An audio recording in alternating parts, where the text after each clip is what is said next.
I am delighted to be here. I figured I could make it up to the family in other ways. So we've extended our ski vacation and we're going to take a red eye. So it all works out in the end. Plus the skiing wasn't that good today anyway. There was a storm that went through. So tomorrow's going to be much better. Well, I'm really honored to be here. I love the concept, the thinking about collaboration. Luke and I were just talking earlier about the evolution of Innosight and talking about how we work with leadership teams. And leadership teams have so much, in my view, work to do in this whole concept of collaboration. We're going to talk a lot about that. In the spirit of collaboration, I know Luke set the stage that said, collaboration really only occurs between 5 to 8 people, which I agree with as well. I'm going to do the best I can, though, to be collaborative with you. I don't want to drone on with just a whole bunch of slides and tell you stories, although I'll do some of that. I'd love to engage with you, and since I have the privilege of having a little extra time, maybe I'm more like, do I still have till 10 o'clock, Jonathan? Yeah. So we moved it up to 55 minutes. I'd love to just have an opportunity for you to engage with me and ask questions and things that are on your mind as it relates to the concept we're talking about, which is tackling transformation. Now, let me tell you just a little bit of insight in the evolution of why this has been a big focus of the firm now. It started, as Luke said, Jonathan, with Clay Christensen in 2000.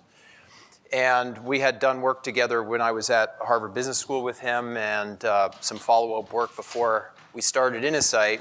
And the whole idea was, how do you take the concept of disruptive technologies, which quickly, by the way, moved to disruptive innovation, because the disruption's really not in the technology, the disruption's in the business model.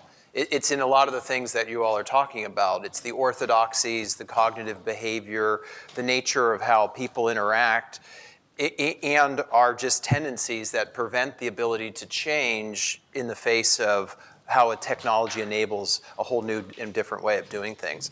So we started with that concept and said, well, how do we take that and apply that to companies, established companies, who face the threat of disruption, and really turn that into an opportunity? Well, as we evolved, we realized, as I said, it wasn't about the technology, it was this challenge of the business model. So in pursuing new market growth, you could come in with a new product, but oftentimes you had to change the fundamental business model. A new customer meant a new, different way of doing things. So we had to try to get much better about the concept of business model innovation. We did a lot of research on it. I wrote a book called Seizing the White Space, which really focused exclusively on business models and business model innovation and how you develop and implement them and so forth. So that was the next phase, was to think about business model innovation. Then we ran into the challenge that said, well, nobody's implementing business models. There's a lot of design thinking about business models and how can you think about it in the right framework, and you can go about imagining, how you put all those pieces together. And we have a construct I'll show you as well. But leadership teams are the ones who make the resource allocation decisions to do something that's going to be that fundamentally new and different. And what we're finding is that leadership teams aren't making those decisions. They're reverting towards incrementalizing off of the core stuff that they're doing and biasing towards the core efforts. And so we realize there's a next problem, which is we got to go from product innovation to business model innovation, but now we've got to go behind that to strategy. And we have to get leadership teams with the right kind of strategy. And it's not strategic planning. It's not a financial exercise, review the numbers and turn the crank. It's more what we're talking here. It's about bringing people together to imagine what's possible, a hopeful narrative of the future, a hopeful narrative of a new space. And then how would you imagine that narrative coming true? What do you need to believe? What has to prove true? And then what do you worry about most? What kinds of things keep you up at night? And that's a whole different way of thinking about planning. Usually it's about, we'll make projections, we'll develop the assumptions about it, and then we'll rely on the numbers to make decisions. And as I think many of you know that are in the creative world, there's a great quote by Roger Martin, who wrote Playing to Win. Actually, I don't know if it was his quote, but basically said that anything that has been transformational did not have prove it as the first part of it. You could not prove it in being able to come up with anything breakthrough. So that was a real paradigm shift for management teams, is to say, you not only need a strategy, but you need a future-backed strategy. You need the right way to have conversations to develop something that could get behind the commitment to do something new and different like business model change. Now, the final piece of the puzzle was if we didn't think about the leadership elements, again, cognitive behavior, how do these teams work together? How do they really drive things off assumptions and not facts, and really understand how do they coalesce in doing things together so that they are aligned, that they diverge before they converge, and that they're aligned and then committed and then sponsoring and allocating resources. Not necessarily literally in that perfect order, but they have to have that leadership alignment, commitment, and sponsorship and governance if you're going to be able to move forward. So that's sort of in its totality, and a lot of things we'll talk about now is in order to transform, just like so many things that are about something that's going to be breakthrough, it's not one thing, it's really a system approach, and a lot of things come together. And so what I'm proposing here is the success of an established company being able to reinvent itself and to go in new and different places means that we cannot think of these disciplines as individual silos. We have to integrate leadership, strategy, and innovation together. It's not just about innovation. It's not just about let 1,000 flowers bloom, or if we could just give more time for people to be creative. I mean, they will be creative, and they will come up with ideas, but that's not the failure point. The failure point is in the shaping of those ideas. It's getting it through the process to be developed and actually implemented. Does that make sense? That's kind of the preamble of a lot of what we're going to talk about. But it's a huge issue, as I think you know, and I'll talk about some of the challenges now, because so many companies are facing the challenge that, as the poet Paul Valéry said, if you know Paul Valéry, if you're French, he said the future's not what it used to be. And so I think you all know this, right, with the acceleration of knowledge and understanding through the internet and the ability with just information. Companies cannot sit for very long on their existing business model. Peter Drucker once said, every company has a theory of the business, and sooner or later that theory no longer works. And the theory of the business is the business model, and it just so happens these business models don't last 40 years anymore. Their life cycle is much shorter. So how do you get better about reinventing yourself in some things that get squarely suited with what Luke talked about? They come down to this essence of the human being, of cognitive behavior, of orthodoxies, of the nature. We hyperbolically discount. We tend to look much more at the present than the future, and we discount the future. We tend to be geared towards what we know and what we do, and in sort of the scope of things surrounding. We're not comfortable with areas of new understanding. And then so you'd get Daniel Kahneman and other people, and they'd say, there's a whole bunch of actually cognitive elements of how we are as human beings that inhibit the ability for any established company to do something fundamentally new and different. And then add on top of that, because human beings create organizations, the organizations themselves create incentives in a setup of processes that actually reinforce the cognitive nature to not do something that's new and different from a management point of view. So as once said, the cavalry's not coming. It isn't going to change anytime soon. So we have to figure out what is it that you do to overcome what are actually much bigger odds against you than you might think if you're talking about an established organization. So let me run through a couple things that support this preamble. And like I said, stop me at any time. Any questions or any thoughts, I'd love to make this more of a discussion than a presentation. So let me start off with something that's just a story. You'll probably appreciate the outcome of this story pretty quickly, but how many of you owned in 1999 the first BlackBerry? Did you own one? It was pretty cool, right? Because you got email on the go. I'm going to move through it fairly quickly so we can make sure to conversation. It's interesting that 2002, they added telephony, but the only way you could have the telephony is you had to use an earpiece. So it was just sort of the early days of things. 2003, it's what we kind of know the BlackBerry to be. It had basically the fundamental architecture and functions. RIM, the Canadian company, is just on a roll.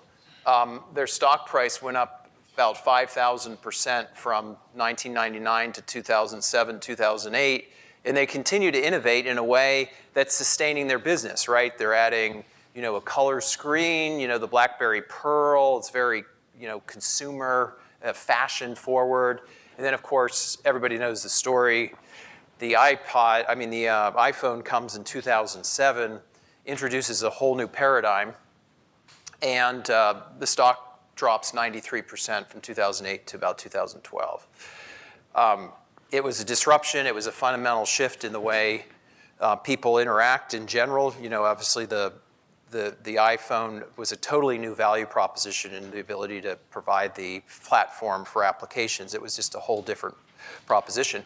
Is anybody aware of in 2011, RIM came out with the playbook? Do you know what the problem with the playbook was? You couldn't do email. This is a company faced on email, and they didn't have email on the playbook. So it's kind of a problem of playing catch-up right to Apple.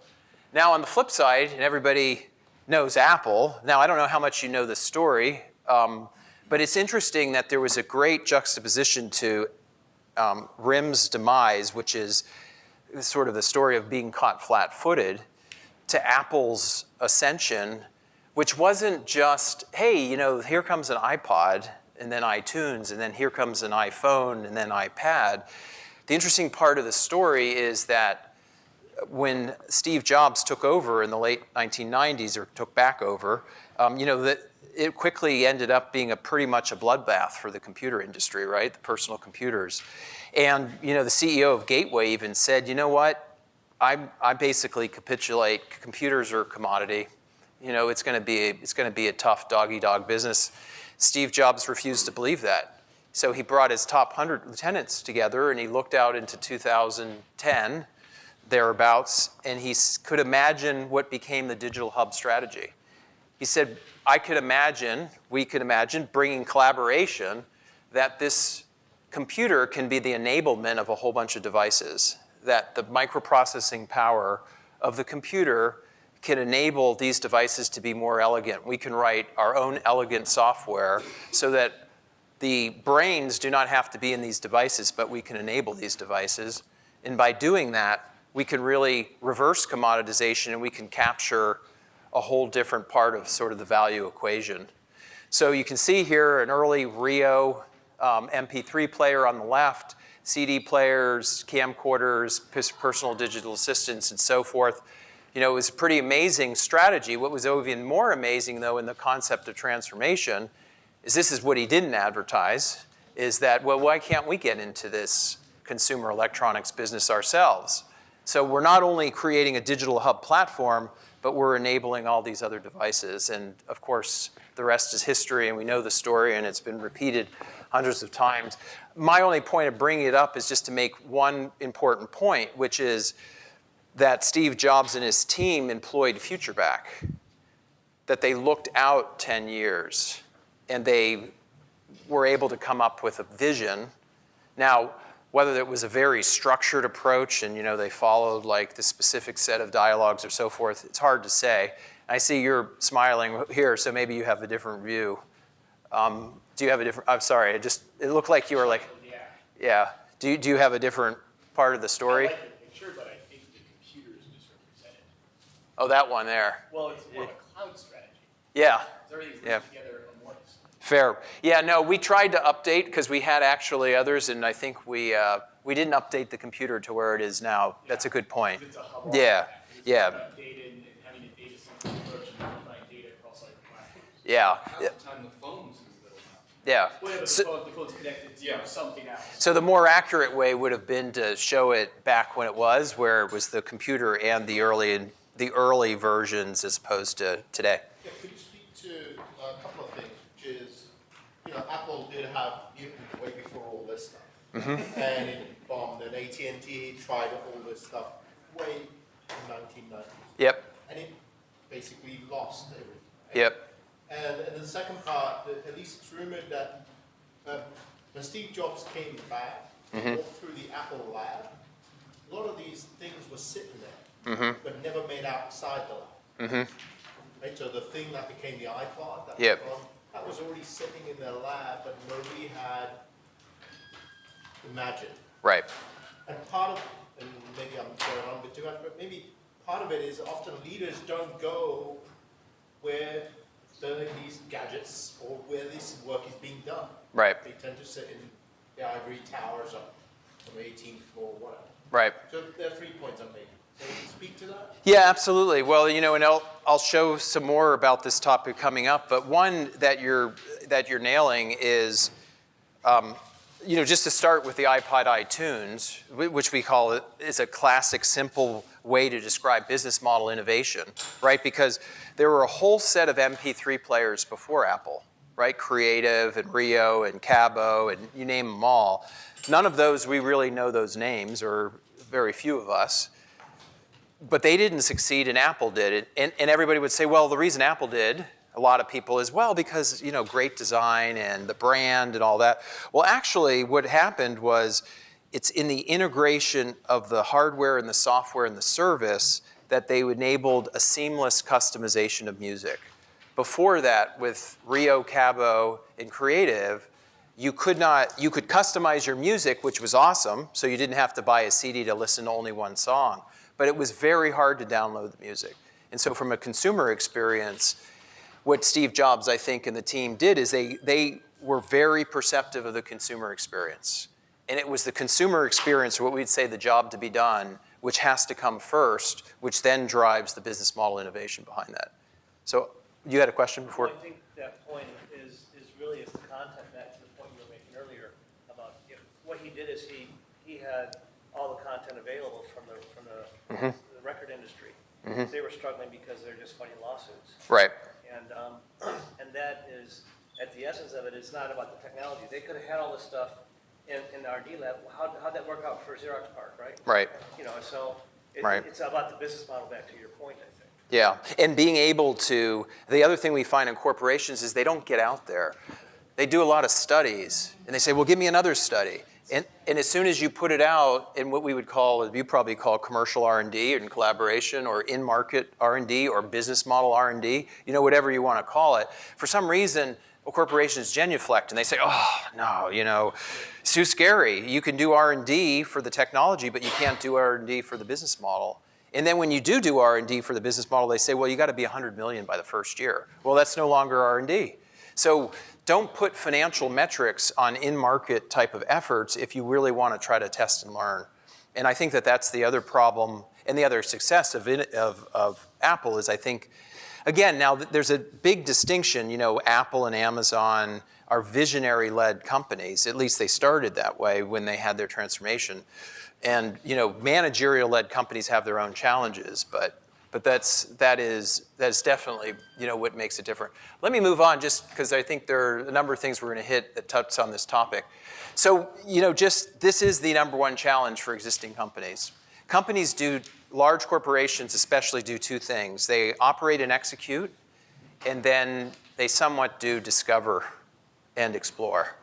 And I would argue that discover and explore tends to be more on incrementing and sustaining the existing business and business model, as in to truly explore. Even R&D, I think, so often R&D is really just about perpetuating the core state, right? And just coming up with breakthrough innovations and technologies that sustain the existing core business, even at the risk that you continue to perpetuate the core to the point where the customer doesn't really care. So you continue to invest in R&D, and the customer says, that's great that you've added all these features and functions, but I'm not going to pay for it because you've overshot what I need. So in the upward march to beat the competition, we sometimes leave the customer behind.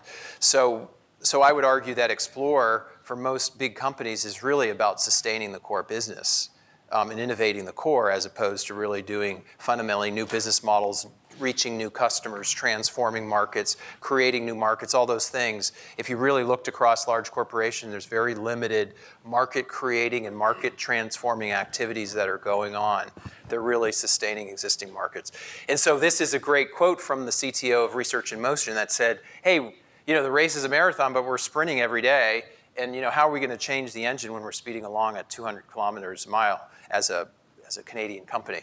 So that's what large corporations face, is how do you create the new and different while you're speeding along? How do you make room for it? And then, how do you let go of some things that are needed to be able to do that? And it is the challenge, as I said, change is now a constant. It's gotten a little cliche, change is happening faster than ever, but you just have to look at, sort of the acceleration of IT power, if you want to call it. I mean, it's on like a massive slope now. So to think that any company is going to be able to perpetuate itself like before, and the evidence is pretty overwhelming if you looked at it from a financial markets point of view. The average lifespan of a company on the S&P 500 now is less than 15 years. Used to be 58 years in the late 50s. It was 25 years in 1983. So it's one proxy to look at of the sustainability of large companies is just by what their lifespan is on the S&P 500. So I've probably made the case pretty well that I think the future's not what it used to be. We worked with Procter & Gamble for a long time with A.G. Lafley when he took over in early 2000. And over the course of the 7 years working together, we came up with 3 things to help really drive organic growth and move it from a pretty bad state to where it really was driving a lot of innovation organically. And there were 3 things. One, you really have to build a language within an organization. How do you build a common language and a common way to talk about innovation, to talk about collaboration, to talk about business model, to talk about strategy even? Because so often these terms get thrown around, right? Oh, we need a new business model. And if you asked, oh, well, what is a business model? If you really asked, you'd get an answer, but you might get 5, 10 different answers depending on who you're asked. So it's just the nature, we're all busy, and we all also just want to be validated, and we want to think about that we're going to do where we spend our time, but yet we kind of fly terms past each other. And so what we learned was you really have to ground, if you really want to drive innovation and collaboration and the ability to move forward, you have to make sure that one person's not speaking French and the other person's speaking English and the other person's speaking German. You want to make sure we're all speaking the same language and to not underestimate the importance of language development. So that was the first we learned. The second was the best way you're going to move past, the ability to move past the inability to transform or do things different is demonstrate. Like the organization can hear all the case studies it wants, but it's really not going to turn until you demonstrate. So getting back in market to do something in a small foothold and seeing how it works, and we can talk about a lot of company examples that have transformed that way. So that's the second, is if you had the physics principles or the chemistry principles, then you got to apply it in a way to sort of demonstrate it. And so we'd say demonstrate it as a business model innovation in a foothold market. Steve Blank, who's not too far from here at University of California at Berkeley, he talked about business models and our organizations, right? And he said an organization, a startup is an organization in search of a business model. It's not even a business, right? So it's to demonstrate. It's not even a business yet. It's an organization, right? It's a bunch of collaborators coming up to try to discover a new business model. And once you have the business model, then you have a business. And then you can start to talk about scaling, right? So that's the second piece. You got to demonstrate. And it's different than anything else. It's not true design thinking, because in design you'd say, give me the requirements, I'll create the blueprint, and then I'll go build it. In this world of discover and development, the way you've developed the requirements, you didn't get them all right. The blueprint of the business model isn't quite right. And the way you implement things you could have done it a different way. So it's messy and it's iterative, and it's certainly not like building a house. So that's why it's this empirical you got to learn. So my point of it is, though, got to build this language.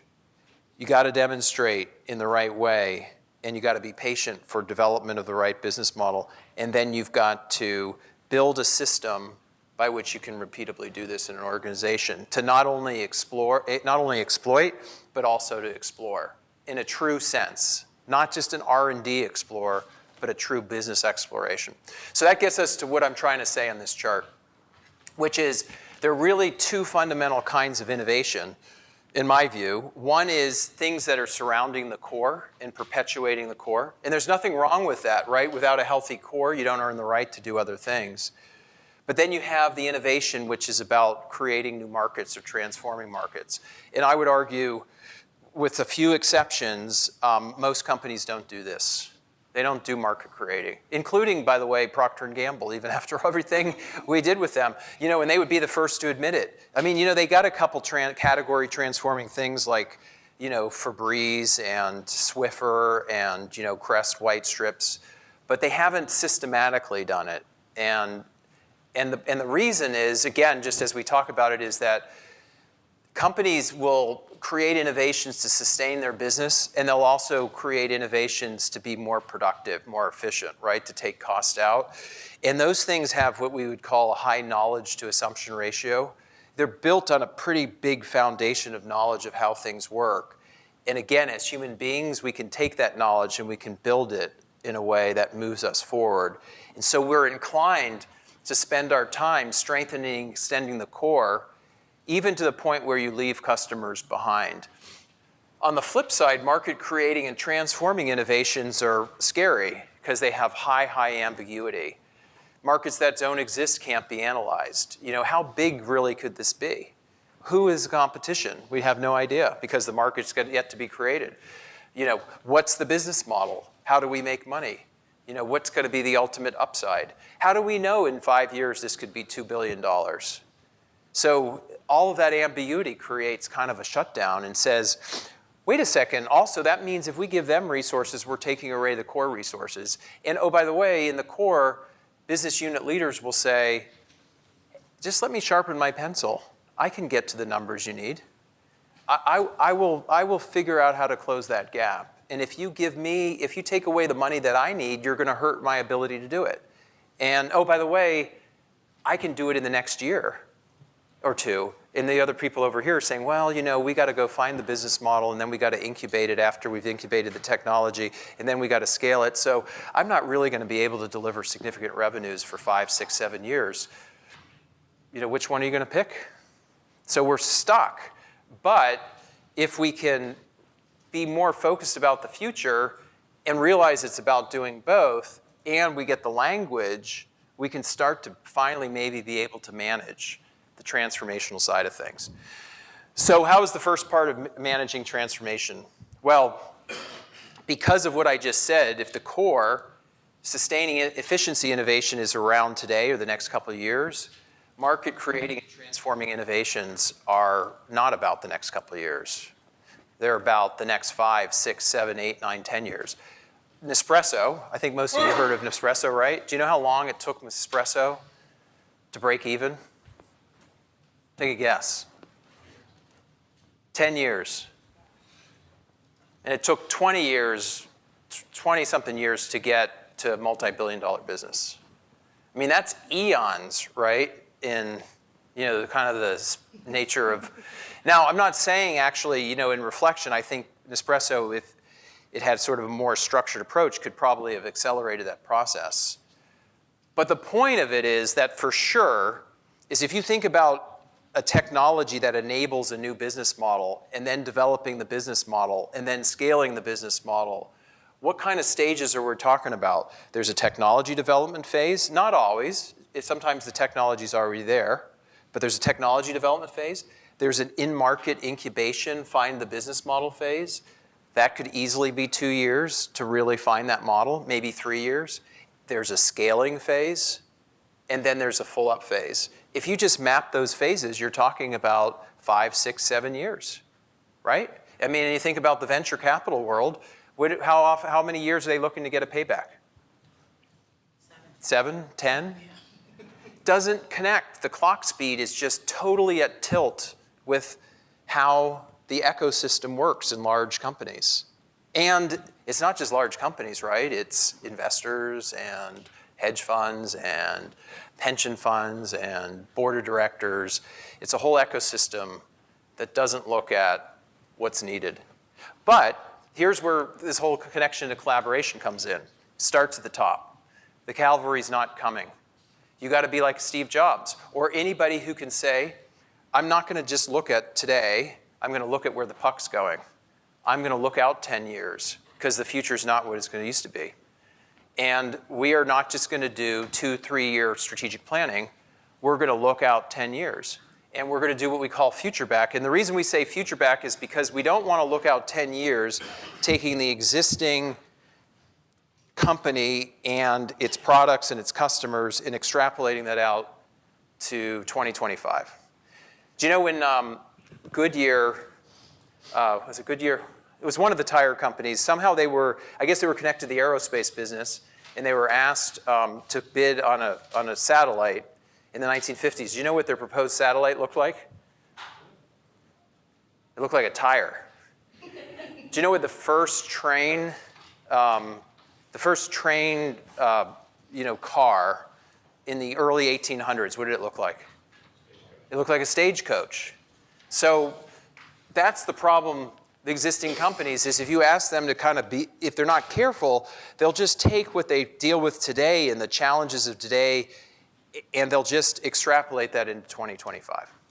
So you got to stop that, and you got to say, no, we are not constrained by our current structure. We are going to take the important trends, classic strategy development and scenarios, but most importantly, we're going to try to anticipate what are going to be the important unmet jobs customers are trying to get done, connected to trends, and we're going to look at that future out into 2030, say. We're going to build the rough space, and then we're going to say, well, given this future and where customers are likely to go, consumer customer visioning, using trends, all the relevant trends, what does my company need to look like in that future? And not just a vision statement. It's not just we're going to be number 1 or 2 or aspirations. You actually put in place a portfolio of markets and geographies, markets, customers and products, businesses, capabilities, the way that this enterprise needs to look like in 2030. Companies never do that. They say, we can't predict the future. Well, that's ridiculous. We don't know what we're going to look like 15 years from now. And actually, I would argue it's an impressionist painting. It's not a photograph. But by creating that impressionist painting, you've set direction. You've set vision for the company. Because if this is a clock, in all the companies we've worked and seen, that company will know very strongly. They'll coalesce as a leadership team around the view that we're somewhere between 12 and 3 o'clock. We don't know exactly, but we know we're not going to go from 9 o'clock to 12 o'clock. We know we're not 3 o'clock to 6 o'clock. They will be convinced somewhere in the 12 to 3 o'clock direction is where they should go.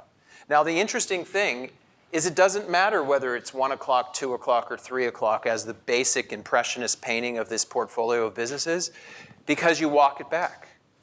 You say, if this is 2030, what do I need to look like in 2020 to get to 2030? If this is 2025, what do I need to look like in 2020? What do I then need to look like in the next couple of years to get to 2020? And when you walk it back, you can see all the lines converge to the same point, meaning back to this concept of test and learn. You're creating a portfolio of initiatives both to sustain today, but also invest in the future. And as you invest in the future, as you discover new business models, you will make adjustments as the world starts to come into view. So it's a totally different way of planning again. Instead of saying, I make the assumptions, then I project, you go the other way. You say, I'm going to project a vision, a narrative, a hopeful story about my future, where I want to go, just like Steve Jobs in the digital hub strategy, and then say, what do you have to believe? Yep. A question mark. A question mark or a question mark? Question, comma mark. Okay. So I'm in full agreement with the basics of the strategy here, of going out into the future and walking our way back. The question I have is it really linear time itself, or is there some fundamental relationship to a periodicity either in a company or a product development? So meaning you're saying the time dimension could do, So yeah. there's certainly a time dimension, but is it actually 10 years, or is it 3 product cycles? Is it Fair point. I don't want to, you're right. I should say it depends on the company. I think it has to be at least 5 years. Because I have Yeah. a different theory, that it's at least 3 iterations of your product. Yep. The key principle I would propose, because I agree, I don't want to anchor us in 2030 because it could be 3 iterations of product. What we've learned is you want to go out far enough so that if there's a looming fault line and there's going to be a point of inflection, you want to try to get past that as best you can. For example, in the defense industry, we did this, and everybody was excited about, hey, we're great because look at all these programs and we're going to keep growing to 2020. And it was interesting, in that particular instance, their defense programs were falling off a cliff after 2020, like 2022, 2024. It's a little bit like patent cycles. So by only looking to 2020, they had a false impression about actually the opportunity cost of not doing something new and different. So I think 3 product cycles works. I think the other way is just to say, hey, are there any things that just have some uniqueness about past the 5-year point that we might need to think about in terms of major things coming off patents or programs coming off, or things that affect the business that require a need to sort of look beyond today's customers to serve new customers. That's the way I look at it. My interest is what are those dimensions there? Because I don't think it's either or here. I think there's a whole. Yeah, I do think it's a process to come up with the right time horizon. Again, in a collaborative way to think that through. I think it's a process, we'll talk about it, to figure out what really is the gap. Because the gap piece is an important piece to drive motivation to try to do something. So you're right, I think it's a bunch of things that come together to figure that out. Yep. Yeah, I mean, to your point about people's ability to extrapolate, usually we want to go out at least, twice as far as they can easily extrapolate with their current product cycle. Or, yeah. If they imagine 5 years, then you got to go 10. I think so. 2 years, then you got to go 4. Yep. Something like that. I think that's right. And there have been companies that just say, we're just going 5 and that's fine, as long as to your point, it gets them out of sort of their kind of current today forward kind of thinking. And I have just as a yeah, follow-up, sure. I've found that if you try and push people too far, you may get so much resistance that you have to bring it down. Yeah. I totally agree. I think there's a definite art in here to come up with the right time horizon.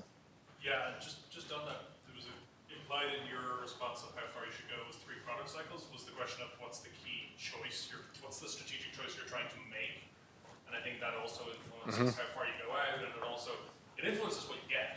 Yep. You have a set of choices that you have in mind, and that leads you to some visions. Yeah. But if you had a different set of choices in mind, maybe you'd be between 9 and 12, right? So there's a real interrelationship between which choice, and if your choice is what products to develop, the timing of these product cycles. If your choice is something else, go into China or not, or whatever. It could affect that. One other point, and then I got to move on, is the walk back, though, does account for things that are shorter cycle. So I'm not, you still got to come up with the right time horizon, but sometimes people say, well, hey, we don't want to go that far because look at all these things that are going to happen, we think, over the next 10 years. What choices do you focus on in your work? So the choices that we focus on are really it is kind of classic strategy, which is the biggest disruption that a company can face is to serve a new customer in a new way, right? That's really where companies falter.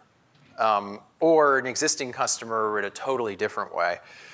So you're really looking at choices around customers and products and markets, right? Some very classic things, but you're not going to be constrained to say, well, they have to be the customers I've always had today, right? You're ready to do new things, and the case of other transformations, and do them in new ways, like transforming hardware to software to service company. So, okay, so this is the essence of putting it together, and I apologize, this is a busy chart, but it's an important one. Which is putting it together. And that is, most companies will do this. They'll say, we got to have a portfolio. But the problem is that portfolio is skewed really towards today. It's all in the lower left hand. And they might throw some stuff out in the upper right towards new growth. But they've really ended up biased, again, for cognitive reasons and organizational reasons to the left. So what Future Back is doing is building this right-hand picture. It's building a narrative a point of view that the leadership team can get behind with the important view of the world assumptions that drives prioritization of initiatives the right way, both for today and the future. And then really important and often overlooked is a commitment of resources, forcing resources out of just for today and R&D, which is longer, but to investment of longer term business. So it's connecting the future vision with the initiatives to resource allocation. So what is missing today in many, many companies, even if they do strategic planning, is that upper right picture. And that upper right picture gets at some of the stuff we were talking earlier about horizons. You want to be able to get the management team to come up with what is the gap? What is the gap as a way to drive the motivation for transformational stuff? So what is the opportunity cost of not getting out of our comfort zone and going and doing new and different things? So the issue there is, as organizations become digitally transformed and digitally enabled, the single biggest mistake that we see them making, and the single non-agile thing that they engage in, is when you become a digital company, your business model becomes baked into your actual software architecture at the lowest possible level of the company. Mm-hmm. And saying, I want to change my business model is the actual most fundamental software change that you can do. Mm-hmm. Orders of magnitude harder than, let's go from SQL to NoSQL, or let's do any of this kind of technology junk.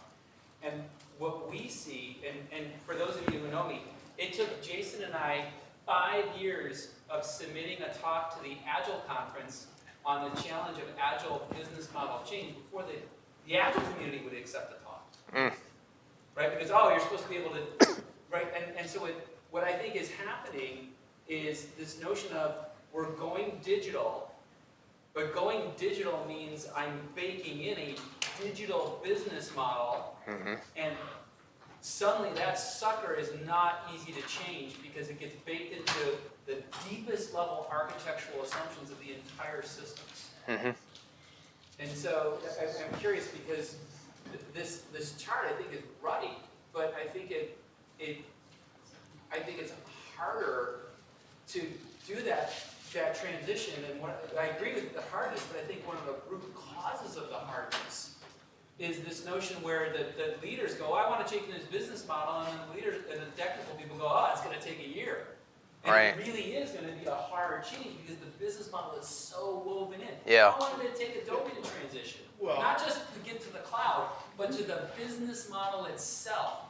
Billing, infrastructure, returns, renewals, right. Subscriptions. But what you're saying is not necessarily just about digital businesses. That's true about any business. Right. I disagree. Look at McDonald's could not pivot on there. McDonald's could not because of its the infrastructure is put in place for many years. So what you're saying is true. Software, yes, but it's also true for bricks and mortar. I don't think so. I think it's actually pretty darn easy if you're a traditional. I come from a brick and mortar company called Hewlett Packard. We did this 30 years ago on a regular basis. Our budgets were allocated 70% for the current, 20% for next square, 10% for wild ass stuff. And we manage the vintage charts on a regular basis. What you're saying, though, is that software and digitally enabled businesses is following the same line because yes. Software, you can't just change that quickly anymore. It used to be software was easy, you swap it out. But it's not that way anymore. No. So I'm absolutely agreeing with you, but it is true for bricks and mortar too. Yeah. Well, one thing I will say is again, if you said, hey, today's core is going to look like, it's going to be smaller than in tomorrow, right? There's commoditization, there's a bunch of stuff happening, and we have a growth aspiration, so we're going to have to get to new and different customers. Getting and reaching those new and different customers may mean a new value proposition and a whole new business model behind it, and a whole way of doing things and rules and norms and metrics. And I would argue, whether we're talking digital or bricks and mortar, if you're talking about changing the business model in terms of the profit formula, the way you make money, the operating model, the activity system, the rules and norms. If all those things need to change, I don't care if it's digital or whatever, that's really hard. And it's really hard if it's disruptive to the business model, meaning it's the equivalent of personal computers disrupting mini computers and mainframes. It's one thing to be accretive to the margins in the business model, but when you're disruptive to the margins, meaning they're worse margins, you're making it up on volume or other ways, it's very hard for the organization to prioritize that. So the conclusion is you got to separate. There's no way around it. The Midas touch of the existing incumbent business model will crush new business model innovation efforts. So you got to separate out. Now, the danger is you don't want to separate out to the point where it's an island, because the advantage it has is the resources from the core business. So you have to create the synergy between the two. And unfortunately, I don't have the time to talk about it. We call them capabilities exchanges. But you have to figure out the right balance of separateness, but also connectedness to be able to leverage resources and capabilities between the two. But I would argue, I'd be very careful. I mean, I wouldn't argue which one's harder, but I would just say they're both hard, especially on the disruptive point. But the key here, 3 big takeaways on this that we think have to come together. It's an interdependent problem, right? If you don't have any resources, so goes your future vision, right? Because you can't fund it. So you've got to put these things in congruence between resources, people, and dollars with focused initiatives. How does that support what your future narrative is? But what you're really trying to drive is that this is a conversation on an ongoing basis. This is evergreen. This isn't once every 5 years anymore in today's companies. This has to be part of the lexicon of what leadership teams talk about. One of the challenges I'm having partly is that most of us view things from the lens we've got. The lens we've got is the situation, the context sense. You think about leaders, take the valley, we live in a bubble, right? So we view things from the valley's perspective, but the rest of the world isn't like that. So have you seen where leaders say, you know what, we're actually not going to sit in the bubble and actually go and move 5,000 miles and spend the next year out there and operate from a different lens in order to look at the future there. The future from this narrow lens, doesn't matter how wide or narrow you scope it, it's still bubble. Yeah, it's a great point. I don't know, I mean, just because... Have you seen anybody do that? I don't, you know, I haven't seen anybody like lift up and say we're going to literally move because we feel like we're, you know, too much in a bubble. At least I'm saying the leadership move as opposed to the entire company, right? Yeah. Well, what I have seen, and maybe this is what you're saying, was to Chicago. Yeah, although we'll see if they, we'll see if it was to get. On the other side of the world. Yeah. You know, where if you go to places like India and other places, you see things which are very different, and you think, wow, how do we? So some way, 30 years out? I totally agree with that. In some way, you have to get that point of view. Right. So whether that's you have people right underneath them that go and spend time, whether they go on like environmental scans themselves, I totally agree that, I mean, you know, the classic multinational problem, by the way, is we do things here in the United States a certain way, and now we're going to go and try to reach the emerging middle class of India. So we're going to change the packaging because, oh, they're different. We're going to hire indigenous people, and we're going to try to operate under the same business model that we do. And so all of these multinationals hit the upper tier, the tier 1 of the emerging markets, and they're not hitting the middle, they're 80 to 90%. It's exactly what you're saying. We talk about it as you've got to realize 3 things coming together, which is the customer has a job to be done in a circumstance. That's the context. And you've got to put that all together to be able to really innovate the right way. So let me move on because I'll touch on some of that. I'm going to skip this. Everybody knows, I think, Amazon's the business model innovator. The whole point about this is this framework here, which is the business model framework back to having language. So if you want to create transformational innovation after getting a leadership to think about things the right way, having the right mind share and committing resources, the way the process of innovation should work is it's got to start. I mean, I know I'm stating the obvious, but it's just amazing how it doesn't happen. It's got to start with the consumer. Peter Drucker said companies are in business, right, to create a customer. So if we're talking about transformational innovation, you're trying to create a customer. So how do you create a customer? You have to understand not just their needs from a product attribute point of view, because if you do that, then you're just doing today forward, right? You're taking existing product and paradigm and you're saying, how do you want me to change today's product, as opposed to saying a more fundamental question, which is, what are you trying to get done in your life, right? What is the fundamental problem you're trying to get done? And ask those questions and keep asking those questions. Well, why? As opposed to product forward, you're going to think job, and you're going to go to the why instead of the what. And we're going to talk more about that. But you got to nail the unsatisfied key job, and then you build a value proposition. And what do I mean by value proposition? Well, of course, it's the product, the service, the offering, but it's also how you deliver that offering, right? The distribution. It's the experience in purchase and use. It's not just the product itself. There are emotional and social jobs that people have to get done. I'll talk about this, as well as functional jobs.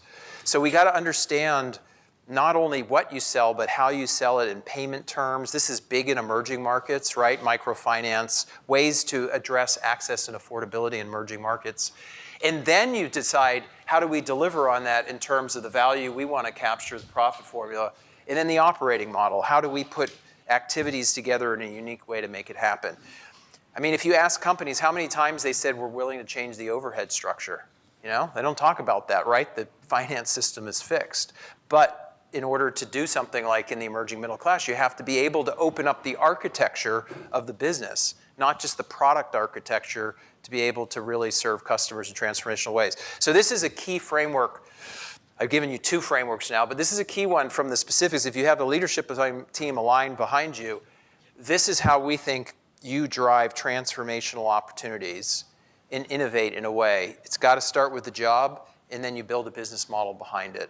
And an example of the iPod, iTunes, we could go on and on. Transformational stuff has worked this way. So again, the PG example, basically A.G. Lafley, I think big piece of why he could transform the company is he said, consumer is boss. That was his mantra over and over and over again. And Jonathan's boss, and he says, I have 3 minutes. So let me give you a couple other quick examples on jobs to be done just to nail it. Anybody know what this is? It's a refrigerator. Yeah. Nice. It's Godrej and Boyce's Chodacool. Now, when innovators came into India, they said, you know, there's a whole market that isn't being served. So they said, all the traditional refrigerator manufacturers, they said, well, we'll strip this thing out and it'll just be a compressor. We'll get the price down as low as possible. If you actually went and you started to talk to people, you realize there's a fundamental different set of challenges. They can't afford to fill a refrigerator. Their greatest need, their greatest opportunity is that the food that they eat, that they can preserve it for an extra day. And that a beverage that they have, they can reduce its temperature by 20 degrees. That's it. If you think about it that way, you're not trying to retrofit a big, tall standing refrigerator. You're trying to meet the challenge of those 2 fundamental jobs. And so that's what Godrej did, is they basically, this is a $69 refrigerator. It uses solid state circuitry, current runs through it, creates a cooling mechanism. The lid opens from the top to keep the cold air in. It's portable. It was co-designed, red, with the women who are primarily the purchasers of it, and it's been a huge success. But totally different way of thinking about the opportunity by really understanding what people are trying to get done in their life, not today forward, not extrapolating off of the existing paradigm.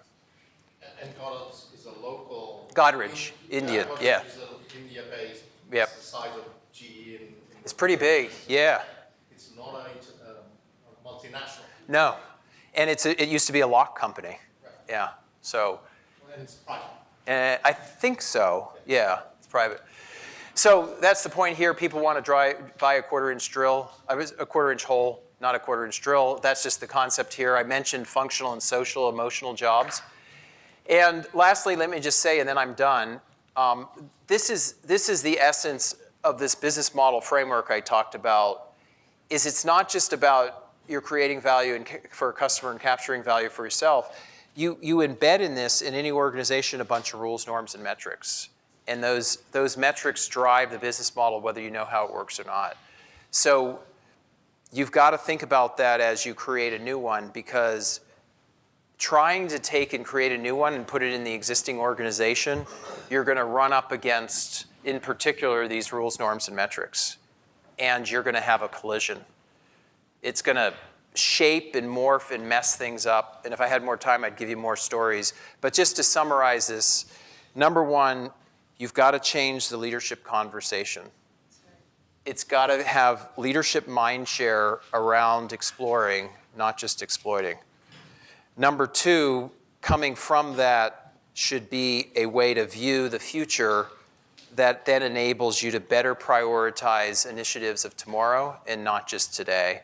And then number three, you got to be able to allocate the resources to be able to support tomorrow and not let today keep trying to pull them away and ring fence the right way. And then the last point, which we just gone through, which if you could really nail the job, it's so critical when you're trying to do transformational innovation, and then figure out what's the right business model architecture behind it, and then test and learn in the right way in a foothold market, not being measured by financials. If you can think about all those things together, then I think you have a hope of being systematic about transformational innovation, about getting beyond today's day-to-day thing and actually be able to do something repeatably about creating the future. Yes? I just have one question. Really quick. I have a vision that the way we're structured organizationally as businesses is antiquated, and your slide shows that evolutionary. And I think is this like throwing effort at not, I mean, let the incumbents be replaced by the more nimble organizations, and just accept the fact that the way we're structured is not sustainable, and stop trying to fix it? Yeah. So the way I always push back on that, because it is a first response, and it's a little bit like Schumpeter and creative destruction, and they'll come in and from Silicon Valley, right, and other places. The thing that I think, though, in order for our economy and our society to continue to thrive, we're going to have to create market-creating, job-creating opportunities, and not just continue to sustain and create efficiencies to enable the middle class and so forth. And that is an opportunity for established companies with all of their knowledge and know-how. If they could just harness it in a way to do it, then they would have something that startups don't have. Not to say startups aren't important and part of it, because a lot of these things can only be done by startups, but to say these large incumbents should just kind of fall by the wayside, we're losing thousands of years of knowledge and know-how and capability as well. Okay, I'm sorry. Yep. So I have to stop it there because we have the mayor coming in at exactly 10:15. So what do you think? Do we let him?